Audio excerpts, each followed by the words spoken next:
महापौरपदी या ठिकाणी शिवसेनेच्या शर्मिला पिंपळकर एससी मधलं, तर उपमहापौरपदी कृष्णा पाटील. कसं बघतात, गेल्या अनेक वर्ष शिवसेनेच्या एकात्मी सत्ता ठाणे महानगरपालिकेत या राज्याचे शिवसेनेचे मुख्य नेते आणि उपमुख्यमंत्री आदरणीय एकनाथ शिंदे साहेबांनी गेल्या अनेक वर्षापासून ठाणे जिल्ह्यावर शिवसेनेची पकड ढिली होऊ दिली नाही आणि धर्मवीर आनंद दिघे साहेबांनी जो पाया रचला होता तो भक्कम करत आज ठाणे महानगरपालिकेवर त्यांनी भगवा फडकवलेला आहे। शिवसेना भाजप युतीचे महापौर आणि उपमहापौर आज विराजमान होणार आहे आणि छत्रपती शिवरायांना अर्पण करून ते आता त्या ठिकाणी पीठासीन अधिकारी आल्यानंतर त्यांची अधिकृत घोषणा होणार आहे। परंतु संख्याबळ आणि त्याचबरोबर समोर कुणीही उमेदवार नसल्या कारणानं त्यांची जी नियुक्ती आहे ती अटळ आहे आणि त्यामुळे शिवसेनेचा बालेकिल्ला ठाणे जिल्हा हा धर्मवीर आनंद दिघे साहेबांनी जो अधोरेखित केलेला ते कायम ठेवण्याचं काम एकनाथ शिंदे साहेबांनी केलेलं आहे आणि त्यामुळे आज शिवसेनेचा हा भगवा आणि प्रामुख्याने महायुतीचा भगवा ठाणे महानगरपालिकेवर झळकलेला आहे। सर, मीरा रोडमध्ये मराठी उपमहापौर या महापौर असं बनावं अशी काही मागणी नाही बघा, काहीतरी कोणीतरी राजकीय वादन जाणीवपूर्वक निर्माण करते। मीरा भाईंदरला प्रामुख्यानं 82% हिंदी भाषिक आणि 18% मराठी अशी वर्गीकरण झालेलं आहे। वाढत्या शहरीकरणामुळे फार मोठ्या प्रमाणात मीरा भाईंदर शहरामध्ये हिंदी भाषिकांची वस्ती वाढते आणि त्यामुळे शिवसेना भाजप युतीच्या माध्यमातून आजपर्यंत अनेक निवडणुका आम्ही लढलो। लोकसभेमध्ये खासदार म्हणून शिवसेनेचे नरेश म्हस्के महायुतीचे उमेदवार म्हणून निवडून आले। मी सुद्धा गेल्या 4 टर्म त्या मीरा भाईंदर आणि ठाणे महानगरपालिका क्षेत्रातील आमदार म्हणून काम करतोय। यावेळेस जवळजवळ 1,08,000चा मताधिक्याने माझा विजय झालेला आहे। परंतु ही वस्तुस्थिती आहे की हिंदी भाषिकांची संख्या वाढत असल्या कारणानं मराठी भाषिकांची संख्या कमी होते आणि त्यामुळे काहीतरी मराठी हिंदी भाषिक वाद करायचा आणि मीरा भाईंदर मधील एखाद्या पक्षाला त्याचा फायदा होण्यासाठी हे एकीकरण समिती अशा माध्यमातून पुढाकार घेते, आंदोलन करते आणि सर्वसामान्य जनतेला वेठीस धरते। खरं तर हिंदू मुस्लिम वाद, मराठी हिंदी वाद हा मीरा भाईंदर मध्ये काही नवीन नाहीये, परंतु त्याचा राजकीय फायदा एका पक्षाला होण्याकरता ही मराठी एकीकरण समिती त्या ठिकाणी सातत्यानं काही ना काही आंदोलन करण्याची भूमिका करते। प्रामुख्यानं तुम्हाला एक गोष्ट या ठिकाणी आवर्जून मी सांगते की नुकत्याच झालेल्या महानगरपालिकेच्या निवडणुकीमध्ये हीच मराठी एकीकरण समिती ही शिवसेनेचे उमेदवार पाडण्यासाठी प्रयत्न करत होती आणि मराठी उमेदवार अनेक त्यांनी पाडलेले आहेत। आज मला असं वाटतं की त्यांनी बाकीच्या गोष्टींकडे लक्ष देण्यापेक्षा मराठी भाषेचं संवर्धन कसं होईल, जास्तीत जास्त मराठी भाषा कशी मीरा भाईंदर शहरामध्ये सर्वसामान्य हिंदी भाषिकांना सुद्धा शिकवता येईल यासाठी प्रयत्न करायला पाहिजे।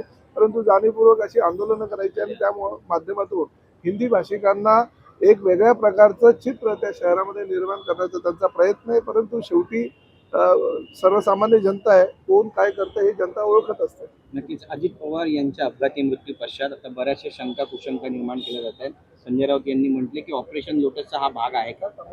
हे बघा, संजय राऊतांना तर रात्री काय स्वप्न पडतात आणि सकाळी काय बोलावं हे त्यांनी ठरवलेलं असतं आणि त्यामुळे कुठल्या तरी गोष्टीचा जाणीवपूर्वक शंका कुशंका सर्वसामान्य जनतेच्या मनात निर्माण होईल यासाठी ते प्रयत्न करत असतात।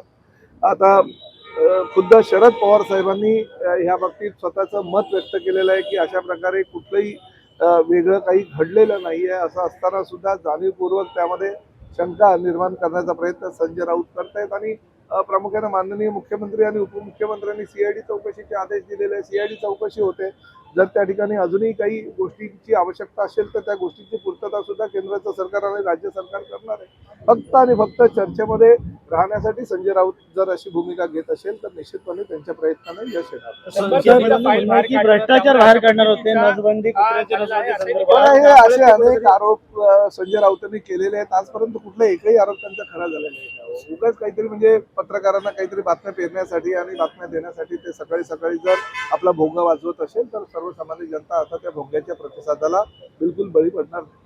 पण सर, काही लोकांचं असं देखील म्हणणं आहे की सुरेंद्र पवार यांनी जो शपथ घेतला, शपथविधी यांचा झाला तो खूप लवकर घेतला, थोड्या दिवसांनी थांबायला बघा, हवा। तो राष्ट्रवादी काँग्रेसचा अंतर्गत प्रश्न आहे। कुणी शपथ घ्यावी, कोणी शपथ घेऊ नये, कोणी पक्षाध्यक्ष व्हावं, कोणी होऊ नये, कोणाचं विलीनीकरण व्हावं, कोणाचं विलीनीकरण होऊ नये, हा प्रश्न सर्वस्वी हा राष्ट्रवादी काँग्रेस पक्षाचा अंतर्गत प्रश्न असल्या कारणाने त्या विषयावर आम्ही न बोलणं योग्य. एक तर नरेटिव्ह अजित आहे ज्यामध्ये ते म्हणतायत की प्रफुल्ल पटेल आणि अमित शहा यांची भेट झाली होती, त्यामुळे शंकेला कुठेतरी वाव आहे. नाही बघा, प्रफुल्ल पटेल हे राष्ट्रवादी काँग्रेसचे ज्येष्ठ नेते आहेत, त्या पक्षाचे कार्याध्यक्ष आहेत. अमित भाई शहा हे शिवसेना भाजप जी महायुती आहे त्या महायुतीचे शिल्पकार आहेत आणि केंद्राचे गृहमंत्री आहेत.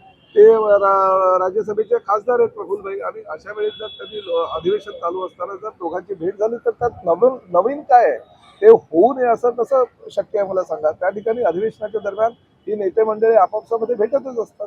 विलीनीकरण येणार काल होतं, सांगितलं की बैठक झाली होती दोन्ही राष्ट्रवादी यांची. विलीनीकरण होणार 200% ते खरं होतं. आहे. नाही, मला आता त्या बाबतीत काय माहित नाही. त्या दोन्ही राष्ट्रवादीच्या नेत्यांना जर या बाबतीत तुम्ही विचारलं तर योग्य होईल. तर अजित पवार गट आणि तुम्ही एकनाथ शिंदे गट हे एकत्र येणार का मुंबईमध्ये? आम्ही भाजप आणि शिवसेनेची युती आहे, ती युती अभेद्य गेल्या अनेक वर्षापासून. आदरणीय वाजपेयीजी, आदरणीय अडवाणीजी, आदरणीय प्रमोद महाजनजी, आदरणीय गोपीनाथ मुंडेजी, आदरणीय शिवसेना प्रमुख बाळासाहेब ठाकरेजी यांनी निर्माण केलेली ही युती आहे आणि ती युती अभेद्य आहे. त्यामुळे आम्हाला दुसऱ्या कोणाबरोबर जायची गरज नाही.